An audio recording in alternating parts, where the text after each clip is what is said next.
Oh, probably Bernard or Brian. All right. We'll go with Bernard next. Thanks for waiting in London, Ontario. Yes, hello. Hello? Hi. Yes. How are you? I'm good. You guys? Great. That's good. That's good. I was wondering, because Matt was alluding or saying that he agreed with evolution. Would that be correct? Well, What does that mean? I'm not quite sure agreed with evolution. So the fact that, if evolution is defined as the change in allele frequency over time, this is a fact that we need an observation. Oh, no, not that evolution. No. Not Okay. micro. No, we're talking Okay. a sort of monkey went to a man. Yeah. So we have that? the observable fact of allele change in allele frequencies over time, which is the foundation for evolution. That's the observation. Then we have models that try to explain it. The theory of evolution by natural selection, which is the cornerstone of modern biology, in which we have built a case based on, well, essentially all available evidence that this model is the one that best accounts for all of the observations. Okay, rather than going down like a defining micro versus macro evolution path, let's just look at it this way. They're the same thing. Agree that there were, like, for example, there was a transitional fossils that appeared. So, for example, this prehistoric fish, let's say Tiktaalik, Sure. now is a man. You know what I'm saying? Like, over the process of time. So So you went from like a fish to like a man. Every form is a transitional form. I'm a transitional form between my parents and my children, assuming I ever had any. Tiktaalik is one of the one transitional fossil that was found. There are many, many others, and they cover the ground between many different species, and they allow us to map out this process of change. But we're not just relying on fossils. We also have the genetic... Oh, I know. I know you're not just relying on fossils. I understand that. Okay. I'm just wondering, which fossil do you claim is transitional? Besides, like, all of them. I just said that all of them are transitional. Oh, okay. So then, how do you use that? So why do you claim they're all transitional? Because every form is, by definition, a transitional form. No, right. By what definition? So evolution Why is do a you change in claim- why allele they- frequencies over time, and in species that reproduce, they reproduce with genetic errors, and so your offspring isn't identical to the parents, and their offspring isn't identical to the parents, and so each single event becomes a transition between the parents and the grandchildren. Every So am I generation less is. human than my parents then? Are you less human? No, human is a Okay, am I constructive... more human than the parents? No, but you're slightly No. different genetically than So your then, parents. what kind of change in allele frequency are you saying? Like, I obviously didn't change my species, so Correct. evolution Not terms is a change. every single transitional form is a speciation, and in fact, I'd argue that none of them are in fact a speciation. They are the Okay, same. I have another way of asking the question because it's going to be a rough time to ask the question. Well, You it'd be know, nice if when I could you- finish. Oh, well, that's okay. I'm just asking a question, right? Like, I know all that what's going on. Like, I don't I'm think you asking, do. Okay, that's fine. That's fine. I don't think you do either, right? Like, we're on both sides of a coin here, right? I don't. Yeah, think except you know what one of you're us talking about. has You don't think all I of know. the science on their side, and the other one doesn't. Right. Yeah. I agree.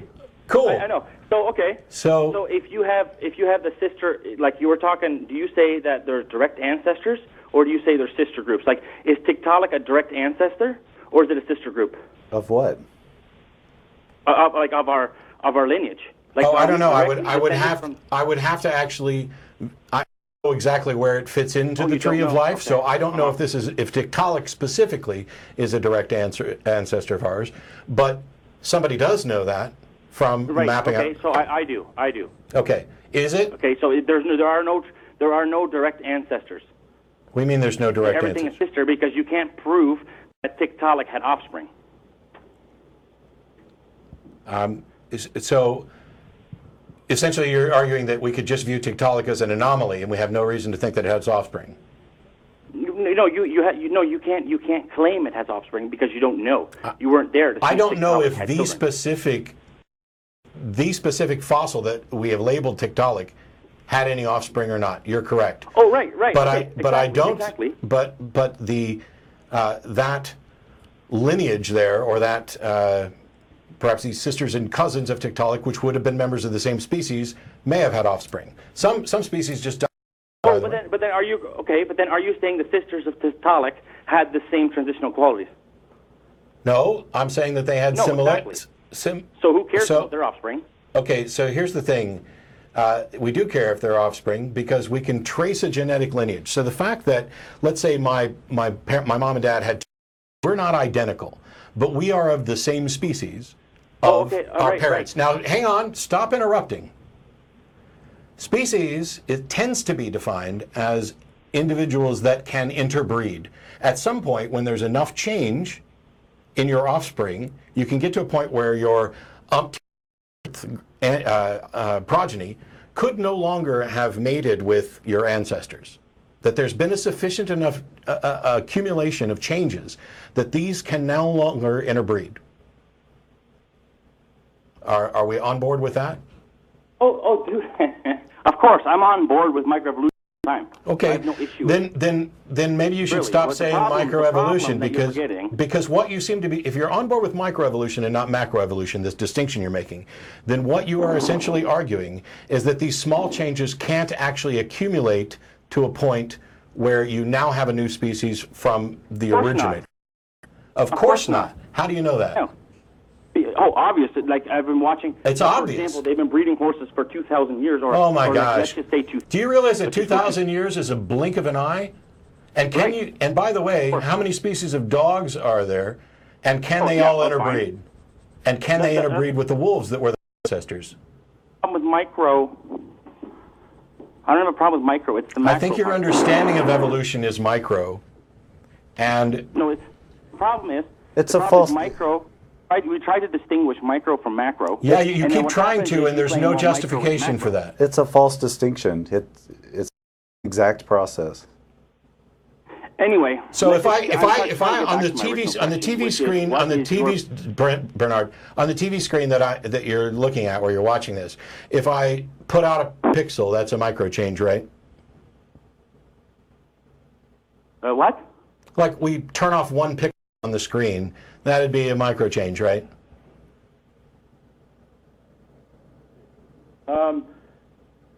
Okay, just keep going. Okay, let's say it is. And if we turned off the whole screen, that'd be a macro change, right? Okay, so you're saying a different species is simply turning on and off some switch somewhere. Well, what I'm saying is this call's over because when I try to come up with an analogy, you want to paraphrase it in a way that ignores the actual context. Of course you do that? Of course. Do you think science does that? Well, no. I know science, for example. Science is that which is knowledge, observation, and experimentation. And for example, it's never been observed, for example, that a monkey became a man. Or okay. So something. So it's because it's never been observed that a monkey or some other primate turned into a man. Monkeys don't turn into men. You think evolution? When evolution in no way says that this monkey turned into this ape ancestor countless generations ago, through many generations leads to this man, and you're saying that we need to ignore all the generations that evolution talks about, and we go directly from monkey to man, and until somebody observes that, it's just not true. There was no. This is a case of throwing out all of the evidence that disproves. Oh no! What? My phone just died. I just ran to grab another phone. So 2,000 generations ago, there was a creature. No. What I'm saying. Okay, what I'm saying is you. So like science. No, and observe. Now stop, Bernard. Stop. So then are you saying Bernard? Bernard. I know you're gonna hang up if I don't stop. You're done. When you say, I know you're going to hang up if I don't stop, you bet your ass I'm hanging up. So if your thing is, Bernard talked about how we never observed a monkey becoming a man. I've never observed a crocodile becoming a duck. It's the crocoduck argument all over again. The thing is... That's not what evolution says. Exactly. If evolution does not in any way say this monkey from 2,000 generations ago became this man in this generation, over a single observable occurrence, if evolution doesn't say that, then how is it in any way a sound rebuttal to evolution? What evolution says is that these individual changes can add up. This is why I went to the TV screen. A micro put out 1 pixel on your computer screen or TV screen. Change. We just change the color of it, like start to invert the colors. We don't have to turn them off. A macro change would be turning out the whole screen. Well, if you do one at a time, you can get there. Now, the other thing is that's not a great example of evolution, because what evolution is doing is we reproduce. Our offspring are slightly different, but they're not so different that that they're a different species from us. There's not this dramatic change. There is a gradual change, and it happens differently at different rates with different species. The abundance of diversity of patterns in life. Some species rarely ever change because natural selection is the thing that's acting upon them to determine, hey, are you good enough to survive and create offspring given the current conditions? And as the conditions change and your environment changes, what the natural selection is selected for, or perhaps better against, changes. And you want, hey, nobody's ever seen a monkey turn into a man, so evolution isn't true. That's not the way it works. And if we ever did find a fossil somewhere that was half non-human ape and half human, that would disprove evolution. Yeah. That's not what evolution would predict at all. So if you did find one of those, then we'd have to reevaluate everything. Yep. And then you'd have to... We're not going to. But in any case, we could throw out the entirety of evolution. Just chuck it right out the window. We don't believe it. What the hell does that have to do with whether or not there's God? Yeah. Disproving evolution doesn't somehow prove creationism or intelligent design. It's not the case that the intelligent design proponents and the creationists haven't in any way offered the sort of scientific backing and foundation for their proposed explanation. What they've done is try to attack the current explanation. And the overwhelming majority of the time when they attack that current explanation, they expose their own bias and ignorance, as you've done. If you disprove evolution, your explanation doesn't just win by default. And why are you calling the Atheist Experience to attack evolution anyway? Oh, he heard me say that I was supportive of evolution. Okay, but well, he called in with that. That was his first question. It's time for you to challenge me on your failed understanding of evolution. I'll say this to Bernard. Your description of evolution, I don't believe. And neither do scientists that study this field. But on that